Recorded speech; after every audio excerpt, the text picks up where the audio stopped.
Balasore ଲୟନ୍ସ club ପକ୍ଷରୁ ଅନୁଷ୍ଠିତ ହେଲା ବିଶାଳ ରକ୍ତଦାନ ଶିବିର। ସଂଗୃହୀତ ହେଲା 113 ୟୁନିଟ୍ ରକ୍ତ। ଲୟର୍ସ କ୍ଲବ ଏବଂ ଆଇନ ସେବା ପ୍ରାଧିକରଣର ମିଳିତ ଆନୁକୂଲ୍ୟରେ ଅଦାଲତ ପରିସରରେ ଏକ ସ୍ୱେଚ୍ଛାକୃତ ରକ୍ତଦାନ ଶିବିର ଅନୁଷ୍ଠିତ ହୋଇଯାଇଛି। ଏହି ଶିବିରକୁ ଜିଲ୍ଲା ଦୌରା ଜଜ୍ ସତ୍ୟନାରାୟଣ ମିଶ୍ର ଉଦ୍ଘାଟନ କରିବା ସହିତ ଲୟର୍ସ କ୍ଲବର ଏହିଭଳି ସେବାମୂଳକ କାର୍ଯ୍ୟକୁ ପ୍ରଶଂସା କରିଥିଲେ।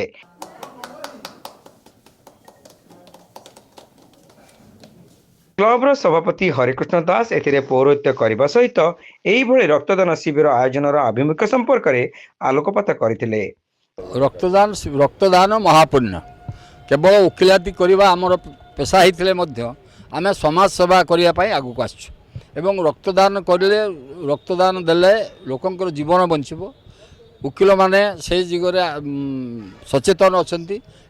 ପ୍ରତିବର୍ଷ ଭଳି ଏବର୍ଷ ମଧ୍ୟ ଆମର ରକ୍ତଦାନ ଶିବିର ହେଉଛି। ଏବର୍ଷ ଲିଗାଲ ଏଡ୍ ତରଫରୁ ଡିଷ୍ଟ୍ରିକ୍ଟ ଜଜଙ୍କ ପରାମର୍ଶ କ୍ରମେ ଏଥର ଆମ ଲୟର୍ସ କ୍ଲବ ସହିତ ଲିଗାଲ ଏଡ୍ ମଧ୍ୟ ଆମକୁ ସହଯୋଗ କରୁଛନ୍ତି।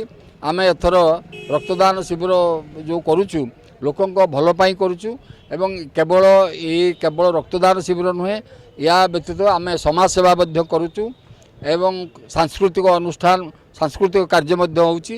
ଆପଣମାନଙ୍କ ସହାୟତାରେ ଆମେ ଦେବାକୁ ଚାହୁଁଛୁ ଯେ ଓକିଲମାନେ କେବଳ ପେଶାରେ ଓକିଲାତି କରନ୍ତି ନାହିଁ, ସମାଜ ସେବା ମଧ୍ୟ କରି ଜାଣନ୍ତି। ଏହି ରକ୍ତଦାନ ଶିବିରରେ ସମ୍ପାଦକ ସାଇରୁଲ ହକ୍, କାର୍ଯ୍ୟକାରୀ ସଭାପତି ରଘୁନାଥ ପ୍ରଧାନ, ବାଲେଶ୍ୱର ବାର୍ ଆସୋସିଏସନର ସଭାପତି କେଶବ ଆଚାର୍ଯ୍ୟ, ଆଇନଜୀବୀ ସୁଲଳିତ କର ପ୍ରମୁଖ ଶିବିରରେ ଯୋଗ ଦେଇ ରକ୍ତଦାତାମାନଙ୍କୁ ଉତ୍ସାହିତ କରିଥିଲେ। ଆମେ ଏହି ମେସେଜ ଦେବାକୁ ଚାହୁଁଛୁ ଯେ ଓକିଲାତି କରିବା ସହ ଆମେ ଚାହିଁଲେ ଓକିଲମାନେ ଚାହିଁଲେ ଜନସେବା ବି କରିପାରିବେ, ଯେଉଁଟାକୁ ଆମେ ଆଦର୍ଶ ଭାବେ ଗ୍ରହଣ କରିଛୁ। ଆଗକୁ ମଧ୍ୟ ଆମର କାର୍ଯ୍ୟକ୍ରମ ରହିବ। ଏ ବର୍ଷ ଆମେ ଅନ୍ୟୁନ 200 ୟୁନିଟ୍ ବ୍ଲଡ଼ ସଂଗ୍ରହ କରିବା ପାଇଁ ଆଭିମୁଖ୍ୟ ରଖିଛୁ ଆଉ ସେଥିପାଇଁ ସମସ୍ତ ସହଯୋଗ ମଧ୍ୟ ରହିଛି। ଏଟା ଗୋଟେ ବଳିଷ୍ଠ ପଦକ୍ଷେପ ନିଆଯାଇଛି ସମାଜ କଲ୍ୟାଣ କରିବା ପାଇଁ। ଆଉ ଲୟର୍ସ କ୍ଲବ ନିଷ୍ପତ୍ତି ଗଲା, ସେଥିରେ ଲିଗାଲ ଏଡ୍ ବି ଆମକୁ ସହଯୋଗ କଲେ। ସେମାନେ ବି କହିଲେ ଆମକୁ ସହଯୋଗରେ ନେଇକି ଏଠି ଚଲାଯାଉ, ଆମେ ବି ତାଙ୍କୁ ସହଯୋଗରେ ନେଇଛୁ। ବର୍ତ୍ତମାନ ଆମେ ସାମାଜିକ କଲ୍ୟାଣ ଜିଲ୍ଲା ଆଇନ ସେବା ପ୍ରାଧିକରଣ ଆଉ ବାଲେଶ୍ୱର ଲୟର୍ସ କ୍ଲବ ମିଳିତ ଆନୁକୂଲ୍ୟରେ ଏଟା ହେଉଛି। ସମାଜସେବାକୁ ଆଖି ଆଗରେ ରଖି ଏଟା କରାହେଇଛି। ସୌରୀଶଙ୍କର ପରିଡ଼ା, ଅନୁରାଧା ବାରିକ, କିରଣ କୁମାର ମହାରଣା, ଅଜିତ ଭଦ୍ର, ଶାନ୍ତନୁ କୁମାର ରାଉତ, ବାଦଲ ବେହେରା, ଦୁର୍ଗା ଦାସ, ବନ୍ଦନା ବିଶ୍ୱାଳ, ଯଶୋଦାନନ୍ଦନ ଆସଙ୍କ ସମେତ ବହୁ ଆଇନଜୀବୀ ଯୋଗଦେଇ ଏହି କାର୍ଯ୍ୟକ୍ରମକୁ ପରିଚାଳନା କରିଥିଲେ। ଏହି ଅବସରରେ ରକ୍ତଦାତା ସଂଘର ସଭାପତି କମଲ ଚକ୍ରବର୍ତ୍ତୀ, ଶୈଲେନ୍ଦ୍ର ସିଂ ଏବଂ ସାମାଜିକ କର୍ମୀ ମମତା ଦାସଙ୍କୁ କ୍ଲବ ପକ୍ଷରୁ ସମ୍ବର୍ଦ୍ଧିତ କରାଯାଇଥିଲା। ଶିବିର ଶେଷ ସୁଦ୍ଧା ମୋଟ 113 ୟୁନିଟ୍ ରକ୍ତ ସଂଗୃହୀତ ହୋଇଥିଲା।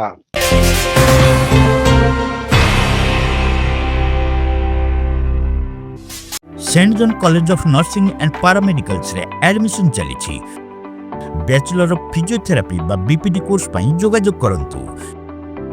Saint John college of nursing and paramedicals, mission compound, Baleshwar.